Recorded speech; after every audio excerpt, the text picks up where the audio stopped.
Буквально каждому депутату было. Каждому, в том числе и мне, и ему, и ему. Вызывали по одному и заставляли. Будут вот такие меры приняты, будут вот такие средства применены. Будет то-то, будет то-то, будет то-то. Они стесняются. Выбор. Нет, ну мы не боимся. Мы тогда не боялись. Мы не боимся ничего. Мы не боимся группы депутатов, которые хотят объективно решить этот вопрос. Мы не боимся, и мы не боялись тогда. О снятии, значит, этого вопроса, когда был поставлен вопрос о снятии, так как этот вопрос не готов, 7 депутатов проголосовали за снятие этого вопроса.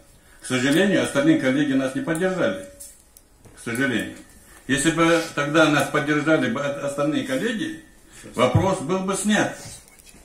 И все стало бы на свое место, мы разобрались бы спокойно, и этих волнений не было бы, пришли бы, значит, к нормальному общему знаменателю. Но, к сожалению, коллеги нас не поддержали. Чтобы вам стало до конца понятно, я извиняюсь. Я продолжу был ответ на этот вопрос, почему мы не боялись. Мы не боимся и сейчас. Мало того, мы не имеем никакой претензии к работе Евкурова. Пусть он работает, если это Путину угодно, если это ему угодно, пусть он работает. Но землю нашу трогать не будет никто. Никто не будет трогать. И мы от этого не боимся ничего. Говорим всем открыто. И им говорим это. И они знают, что это так будет. Вот в чем соль. Ну что, Руслан, позвольте один вопрос. Один вопрос. Меня зовут Магомед, фамилия Зауров, я ютуб-блогер «Ингушская осень». Вопрос кому? Вопрос, ну не знаю, я задам, вы ответите. Значит, я готовился к этому, без конференции, и посмотрел в ютубе высказывание ваше, Закрий Исаевич. Значит, что вам документ поступил, да, законопроект, за 2 или за 3 дня до обсуждения. Значит, то ли 2, то ли 3 октября. 2 числа. Да, 2, да. Значит, это, насколько я понимаю, значимый, особо значимый вопрос земли. Значит, согласно 75-й статье Конституции Российской Республики Ингушетия, у нас есть такая возможность парламентских слушаний. А согласно 67-й статье регламента работы Народного собрания, парламентские слушания назначаются, если группа депутатов заявляет о них. Вот у меня вопрос. У нас оставалась, вернее, у вас оставалась единственная возможность, в моем понимании, это организовать парламентские слушания. Почему они не были организованы? Тем более, вам не были знакомы результаты работы комиссии, о которой говорил Евкуров. Ну, почему не воспользовались этой ситуацией? Почему единственная зацепка, в моем понимании, я не депутат, я не юрист, но мне непонятна вот эта ситуация. Будьте добры, ответьте. Вот смотрите, любая повестка дня парламента выносится Советом. Вот Совет парламента должен был вынести вот этот вопрос и по парламентским слушаниям, и по, значит, внесению этого вопроса на неочередное заседание. Фактически, значит, заседание Совета парламента прошло фиктивно и прошло за 1 час, по-моему, да? За 1 час до начала открытия заседания. Они как бы провели это заседание, есть протокол, правда, этого заседания, и что вопрос этот включен. Наше предложение депутатов, мое лично, вот и Накослоев, и Оздоев, все вот присутствующие, и даже те, кто сегодня есть не присутствует, а вот входили в эту группу инициативных 10-11 депутатов, мы просили вообще этот вопрос не вносить. Даже когда была встреча с общественностью, главы республики, с общественностью республики, там присутствовало более 100 человек, я лично там задавал вопрос, что зачем такая спешка, вопрос недоработан. Значит, я, во-первых, определил свою позицию, во-вторых, говорю, давайте снимем этот вопрос, давайте на месяц-два отложим, поизучаем, а потом уже будем выносить. Но все аргументы, которые, значит, вносились по доработке этого вопроса, или по, значит, организации каких-то парламентских слушаний, или, значит, по изучению глубже этого вопроса, они напрочь отвергались. Кем? Отвергались руководством республики, соответственно, значит, руководство парламента давалась установка, и оно, значит, шло вот именно вот по такой накатанной, что 4-го заседания и все. Закрий, вот мне не совсем понятно. Если группа депутатов, это 2, насколько я понимаю, минимум, да? говорит, мы требуем парламентские слушания. Какое право имеет глава республики отказывать вам в этом? Нам тоже это непонятно.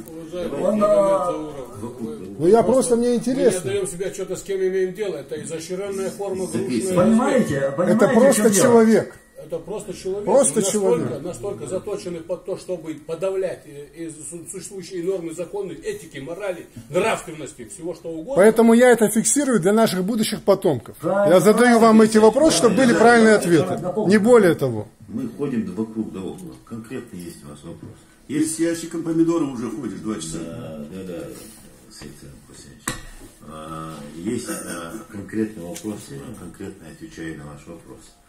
Вы просто немножко упускаете весь алгоритм наших ответов. Мы неоднократно говорили вам, что данное соглашение, это как спецоперация была проведена в полной тайне. То, что вы говорите, вот парламентские слушания, да какие могут быть парламентские слушания, когда у нас, во-первых, не было председателя парламента. Вы в курсе, что у нас не было председателя парламента? Понимаете? Вот. Было сделано все, чтобы депутаты не смогли противодействовать принятию этого соглашения. Если вам нужен весь алгоритм, это длинная история, сейчас все вам расписывать, начиная, скажем, с начала года, начиная с того, что весь этот спектакль, понимаете, это был спектакль, который мы знали хорошо, ну не все, но я точно знал, что это спектакль, и как он затевался. И поэтому в открытую я сказал главе республики, что я его не поддерживаю и никогда в жизни не буду поддерживать. Потому что оно не в рамках Конституции Российской Федерации и не в рамках Республики Ингушетия. А то, что вы говорите, почему мы там кто-то не сделали, почему проголосовали, кто-то боялся, вы упустили тот момент, что мы вам говорили, что после подписания этих соглашений в Сунжинском районе был проведен митинг. И на этом митинге было высказано, что мы не позволим, не допустим, что передавались земли. Мы боялись, что эти митинговые страсти, понимаете, перешли в другую плоскость. А они могли бы перейти. Если бы мы, депутаты, не вышли в тот день, то сегодня там была бы совсем другая ситуация. Не та ситуация, которую задумывали те сценаристы, которую мы знаем поименно. Начиная отсюда и заканчивая республикой. Мы знаем всех. Мы тоже как бы не лыком шитые. Мы знаем, чьи это проекты, кто за этим стоит. Мы сейчас не будем это озвучивать, нам это не нужно. Но почему мы то-то не сделали? В тот день, когда вы спрашиваете этот вопрос, я не могу на него не ответить. Почему так проголосовали? Потому что, во-первых, на улице стояли люди агрессивные люди стояли. Это, то есть агрессивные люди насчет того, что не отдавать наши земли. Потому что, вот как сказал Сейд Салим Хусейн, мы устали, мы зажаты в тиски. С западной, с восточной стороны, со всех сторон мы зажаты. И уже у людей уже может проявиться агрессия. Мы устали терпеть. И когда с одной стороны руководитель республики, которым мы были в команде все эти 10 лет, которому мы доверяли, ну, в том числе и я, когда я сказал, что я буду против, он даже не поверил. Глава республики, как?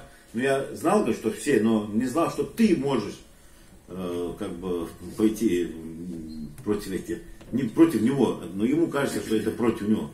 Вот, понимаете, ситуация была неоднозначная, ситуация была очень сложная. Слава Аллаху и слава Богу, что сегодня там более-менее такая управляемая ситуация. Она могла бы выйти из-под контроля. С одной стороны, и хорошо, что проголосовали, потому что и та, и другая сторона как-то успокоилась. И у нас появилось время для того, чтобы в правовом поле решить этот вопрос. Может быть, мы слово дадим сейчас Руслану Александровичу, он немножко дополнит, и потом уже еще вопросы, если будут. Хотелось бы еще раз поблагодарить вас за то, что вы нашли время прийти к нам на нашу видеоконференцию. Я уверен, что здесь собрались люди очень неравнодушные к тем событиям, которые проходят в Республике Ингушетия. Спасибо вам. Значит, мне бы хотелось бы, конечно, вернуть вас всех в Республику Ингушетия 9 сентября. Что происходило 9 сентября в парламенте Республики Ингушетия? Это день, когда переутверждали главу Республики Ингушетия на 3-й срок. И тогда, значит, Евлоев Биял задал главе вопрос: а что делает строительная техника, чеченская строительная техника на территории, значит, Соженского района Республики Ингушетия? На что глава сказал, что там идет подготовка к проведению контртеррористической операции. Это была первая ложь его, которая прозвучала в стенах парламента, и которой мы поверили. Удивительное дело, но мы все это поверили. Все здесь, кто находится, и те, кто за нами стоит, это люди, которые на протяжении 10 лет находились в команде главы Республики Ингушетия. Мы все эти 10 лет, до октября месяца, мы гордились этим. Уверяю вас. То, что сегодня, то, что сейчас на этой видеоконференции выступил, значит, Ахильгов Сайдсалим, конечно, это его выступление, это, наверное, нужно прочувствовать сердцем, потому что человек перенес Казахстан. Здесь, кстати, в этом зале сидит несколько людей ингушской национальности, которые прошли это переселение, это выселение. И этим людям очень тяжело говорить о том, как сегодня бесцеремонно продается наша территория. Мы почему говорим именно про Сунжинский район? Это всегда была территория, которую контролировали ингуши, ингушские фамилии.